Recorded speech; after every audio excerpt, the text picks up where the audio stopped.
اعوذ باللہ من الشیطان الرجیم، بسم اللہ الرحمن الرحیم۔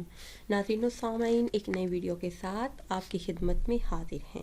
آج کی اس خاص ویڈیو میں بات کریں گے خواب کے اندر درود پاک پڑھنے یا سننے کے حوالے سے۔ خواب کے اندر اگر کوئی دیکھے کہ درود پاک پڑھتا ہے یا سنتا ہے تو دین میں ترقی ملنے پر دلالت کرتا ہے، تمام دلی مقاصد پورے ہونے کی طرف اشارہ ہے، حضور صلی اللہ علیہ وسلم کی زیارت نصیب ہونے کی طرف اشارہ ہے، دین و دنیا کی دولت ملنے کی طرف اشارہ ہے، دین و دنیا کی نعمتیں پانے پر دلالت کرتا ہے۔ ناظرین و سامعین، اگر ویڈیو آپ کو اچھی لگی ہے تو اسے شیئر کریں اور لائک کریں، اور نئی ویڈیو کے لیے ہمارے چینل کو سبسکرائب کریں۔ پھر حاضر ہوں گے ایک نئی ویڈیو کے ساتھ۔ اجازت دیجیے، اللہ حافظ۔